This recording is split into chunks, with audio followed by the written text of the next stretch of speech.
Imagine pulling out your change and finding a coin that captures the wild spirit of the American West, a coin that shows running mustangs, snow-capped mountains, and the sun rising over wide open land.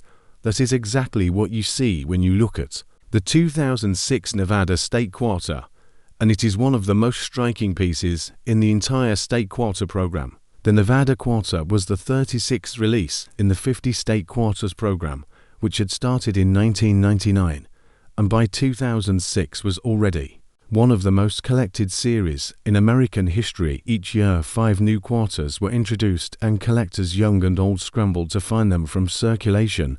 The Nevada coin stood out not only for its beautiful design, but also for the story it tells about the state known as the Silver State. On the obverse of the coin, we see the familiar portrait of George Washington by John Flanagan, which had been slightly modified by William Cousins for the series. The reverse is where the artistry shines. 3 wild mustangs gallop freely across the desert foreground, while the sun rises behind snow-capped mountains. Sagebrush, the state flower, fills the bottom portion, and the motto "Battleborn" reminds us that Nevada entered the Union during the turmoil of the Civil War in 1864. It is a design full of motion, energy, and symbolism. The United States Mint produced this coin at both the Philadelphia and Denver mints in 2006. More than 500 million pieces were struck, which means these coins are still easy to find in circulation today. However, like most modern issues, the real value is not in the worn change you spend every day, but in the high-grade coins that were carefully preserved from the moment they were minted. Collectors especially prize examples that still display full mint luster with no marks or wear. Grading plays a huge role determining value. For circulated examples, the 2006 Nevada Quarter is worth only its face value of 25 cents. Uncirculated examples in grades like MS65 or MS66 usually bring $1 to $3, but the highest certified grades, such as MS68, can be far more elusive. A Nevada Quarter in MS68 has sold for $100 to $200 at auction, depending on eye appeal and strike. Proof versions of the coin were also produced at the San Francisco Mint. Both clad proofs and silver proofs exist. The clad proof has a copper-nickel composition, killer quarters, and these usually sell for $3 to $5 in standard grades. The silver proof versions, however, are 90% silver and carry both silver bullion value and collector premiums. A silver proof Nevada Quarter typically sells for $10 to $20, with deep cameo examples in PA 69 or PA 70 bringing $30 or more. There are also satin finish examples from the special mint sets sold to collectors. These pieces have a softer matte appearance rather than the bright shine of circulation. Strike satin finish coins are scarcer in high grade and can bring $5 to $10 or more depending on the market. Era coins add an extra layer of excitement. While no dramatic national headline eras are tied to the Nevada Quarter, collectors have found examples with off-center strikes, broad strikes, and clipped plankets. These era coins can range from $50 for a minor example to several $100s if the era is dramatic and the design elements like the horses remain visible. Beyond the numbers, the Nevada Quarter represents a moment in American coinage when millions of new collectors joined the hobby. The State Quarter program captured public attention. Although a modern coin series ever had children search through pocket change with their parents, collectors built 50 state sets, and for the first time in decades, coins became part of everyday conversation. Again, the Nevada design with its wild horses and rugged scenery reflects the spirit of freedom and adventure that defines both the state and the western frontier. Today, the 2006 Nevada State Quarter continues to appeal to a wide range of collectors, from beginners who want to complete a 50-state set to specialists who chase the highest grade registry coins. There is a place for this quarter in nearly every collection, and as time passes, top condition pieces will only become harder to find, making them even more desirable for the future. Circulated examples are worth only face value of 25 cents. Uncirculated coins in MS65 or MS66 usually bring $1 to $3. High-grade MS-68 examples can reach $100 to $200. Clad proofs are worth $3 to $5, while silver proofs bring $10 to $20, with top deep cameo proofs around $30 or more. Satin finish examples sell for $5 to $10, depending on condition. Era coins such as off-center strikes or clipped plankets can range from $50 to several hundred, depending on severity and preservation. The Nevada State Quarter is more than just a design on metal. It is a miniature canvas that tells the story of wild horses roaming freely under the wide skies of the American West. The running Mustangs are not just decorative, they symbolize the untamed beauty of Nevada, and the independence of its people. Horses have long been part of Nevada's cultural and historical identity, and their presence on the coin immediately connects the design with real-life images of open plains and desert winds. The rising sun behind the snowy mountains adds another layer of symbolism. The light spreading across the coin reflects new beginnings, growth, and the bright future of the Silver State. It is no accident that this detail was chosen. Nevada was born in the middle of national conflict, and its history has always been tied to resilience and determination.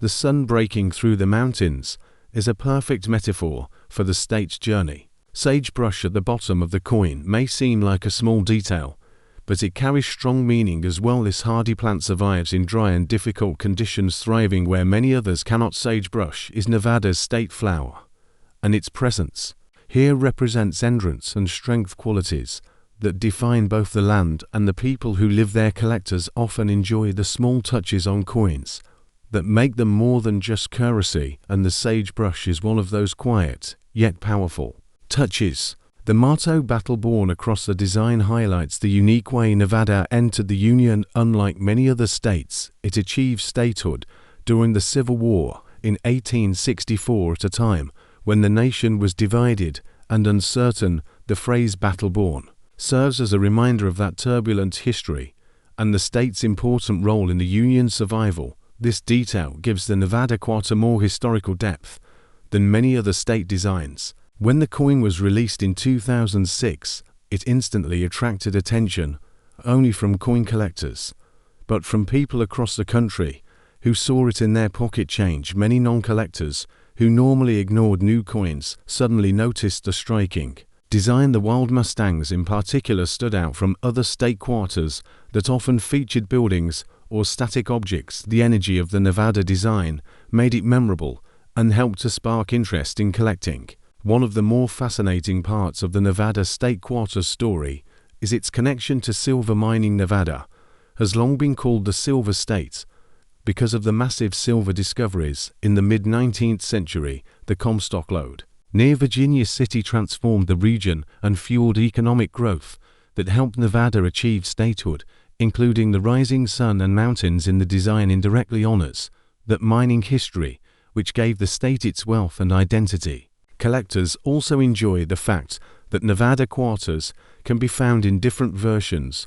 Circulation strikes proofs, silver proofs, and satin finish examples give collectors multiple ways to enjoy the design. This variety allows everyone from beginners to advanced numismatists to participate. Beginners might pull one from circulation, while advanced collectors might chase the rarest MS-68 registry coin or a flawless PS7 deep cameo proof. Each path adds to the coin's lasting popularity. The long-term value of the Nevada Quarter depends not only on its condition, but also on its place in history. As time goes on, millions of circulated examples will disappear into bulk beans or melt pots, while pristine coins become increasingly rare. That scarcity at the top levels drives serious premiums and ensures that the Nevada Quarter will always have a special place among modern issues. Unlike older coins that are valued mainly for rarity, the Nevada Quarter gains value from condition and collector demand, a different but equally important factor. Finally, what makes the Nevada Quarter so engaging is the way it blends natural beauty, history, and symbolism into one small design. A person who has never visited Nevada can look at this coin and immediately sense the spirit of the state from the Freedom of the Mustangs to the resilience of sagebrush and the reminder of being battle-born, it captures everything that makes Nevada unique. This is the power of coinage. It is not just money, but art, history, and storytelling combined into something that can fit in the palm of your hand. Every coin has a story, and the Nevada State Quarter proves it perfectly. It is more than 25 cents. It is a window into the history, spirit, and beauty of the Silver State. From the Mustangs to the sagebrush to the motto battle-born, this coin captures the resilience and freedom that define Nevada. So the next time you spot this quarter in your change, take a second look, because it might not just be spare change, but a small treasure with meaning and value. If you want to know the exact price of your coin and how you can sell it, drop a comment and I will guide you there. Thanks for joining me today, and I will see you in the next video where another coin might surprise you even more. The idea was forward-thinking because for the first time in United States history, a real historical woman appeared on a circulating coin. Anthony had been a tireless advocate for women's rights and the suffrage movement, so her portrait on the dollar was a tribute to progress and equality. The reverse was just as symbolic, showing the Apollo 11 lunar module with an eagle landing on the moon, a design borrowed from the Eisenhower dollar that celebrated the greatest achievement of modern exploration. On paper, it was a historic and meaningful coin.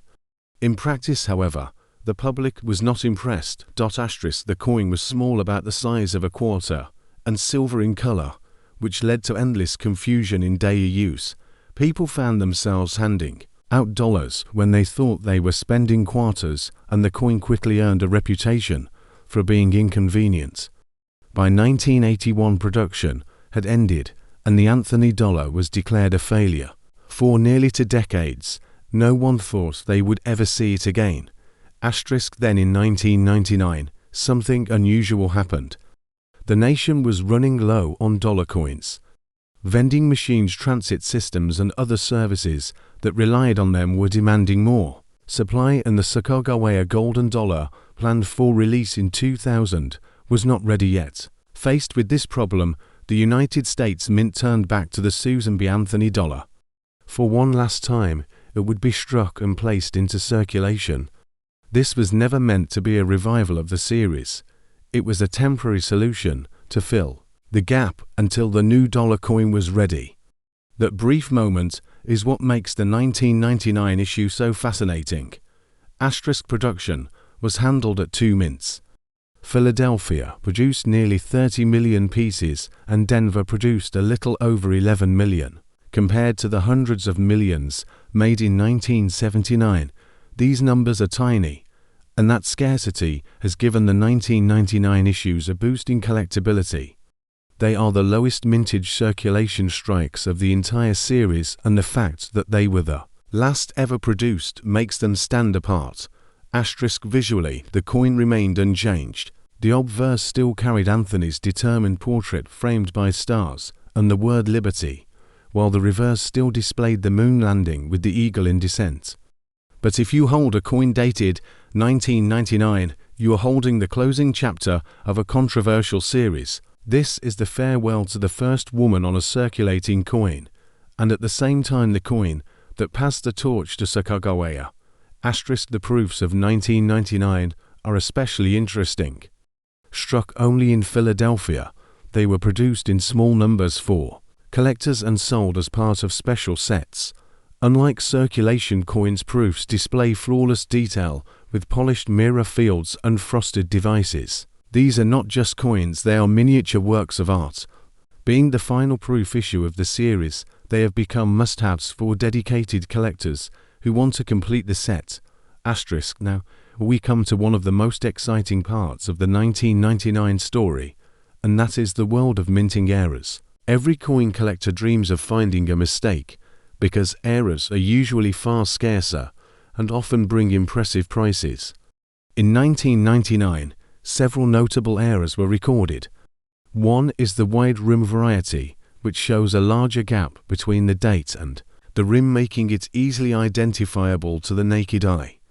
Another is the off-center strike, where part of the design is missing because the blank was not properly aligned in the press. There are also double-struck coins, where the design was impressed twice, creating a dramatic ghost-like effect.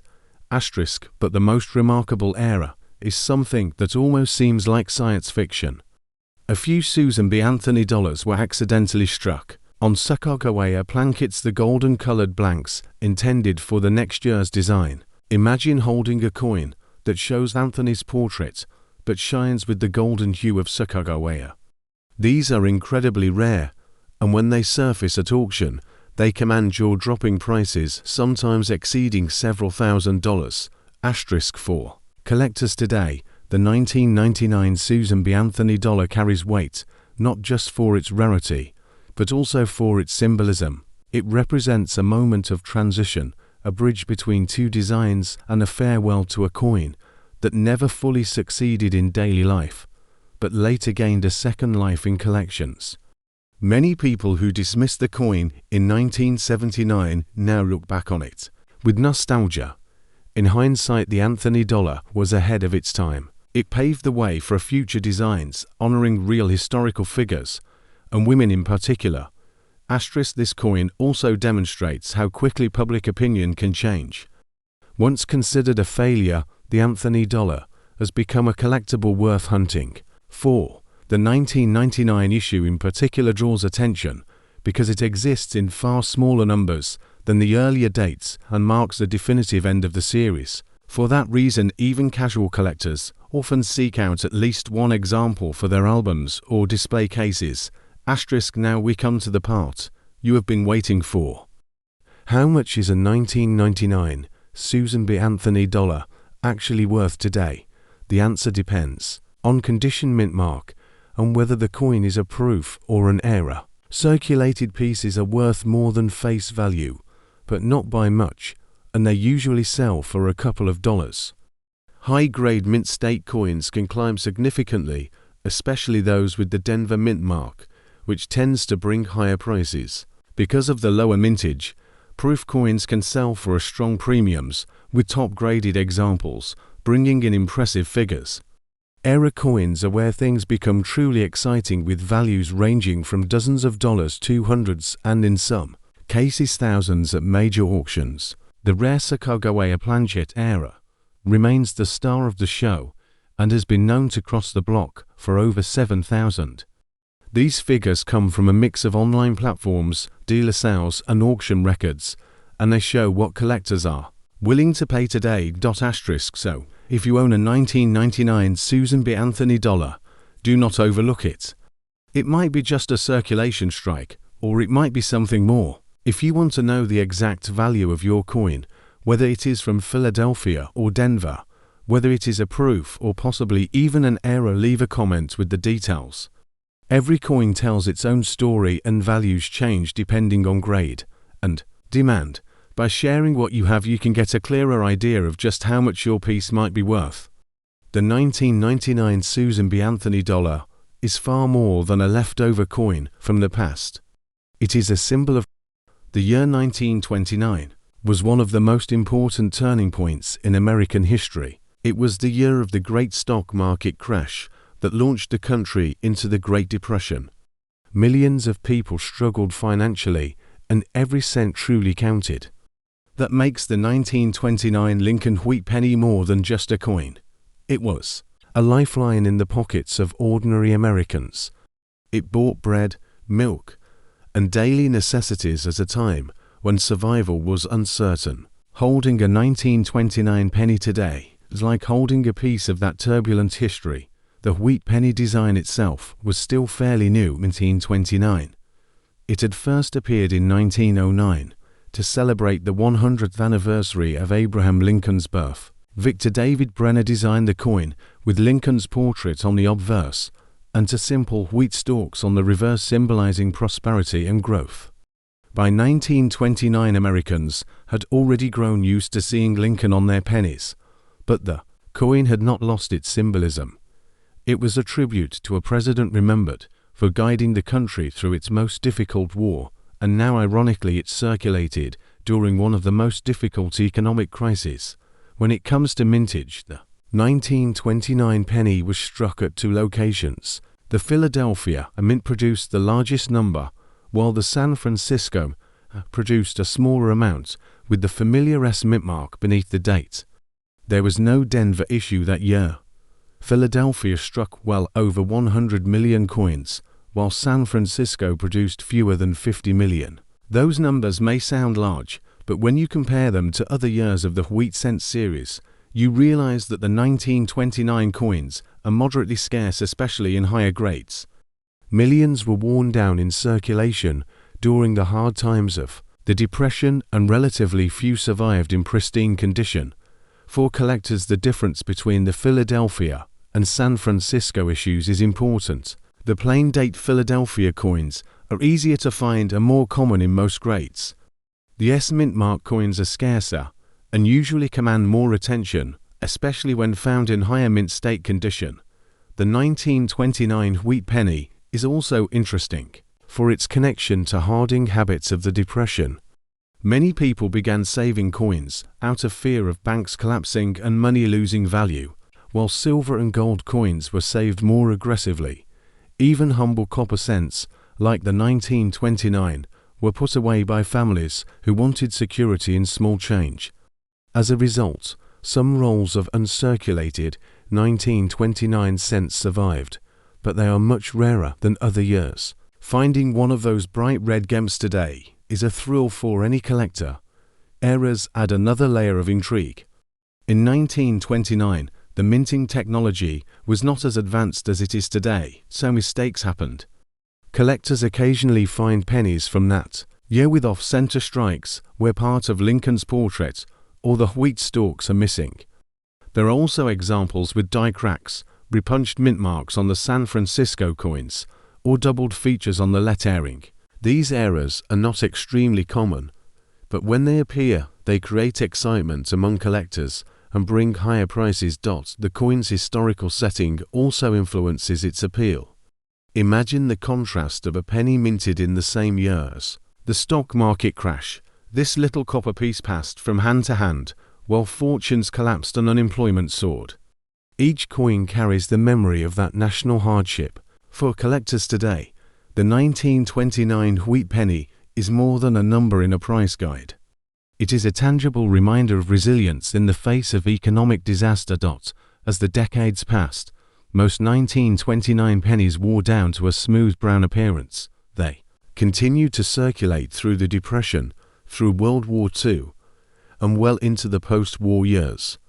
By the time the design was replaced in 1959 with the Lincoln Memorial reverse, most of the 1929 pennies were already well worn or lost. That is why today collectors especially prize those examples that remain in high grade with strong detail, an original red or red-brown color. The market for these coins shows how condition changes everything. A worn penny from 1929 might still be worth only a small premium above face value, but as the grade improves, the price climbs quickly. Collectors will pay much more for examples that still have sharp wheat stalks, bold lettering, and original mint luster. The San Francisco mint pennies are even more desirable, and in mint state grades, they often attract competitive bidding at auctions. Now we come to the moment you have been waiting for. How much is a 1929 wheat penny actually worth today? Prices depend heavily on grade and mint mark.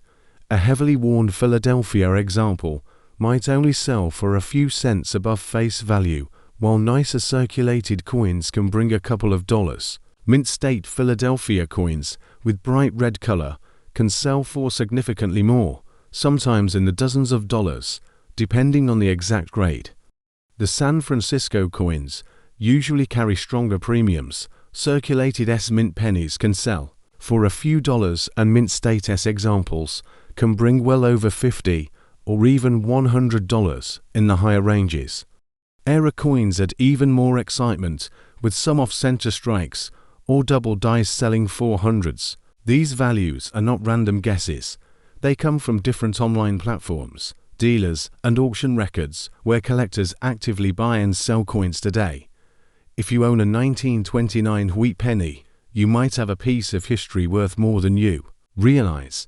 To know the exact price of your coin, whether it is a Philadelphia issue or a San Francisco issue, whether it is circulated or mint state, whether it shows an error or has brilliant red luster. Leave a comment with the details. Every coin tells its own story, and only by comparing it to recent auction results can you know the precise value. The 1929 wheat penny is more than just a copper cent. It is a witness to the Great Depression, a symbol of Lincoln's enduring legacy, and for collectors, it can be a small but powerful treasure.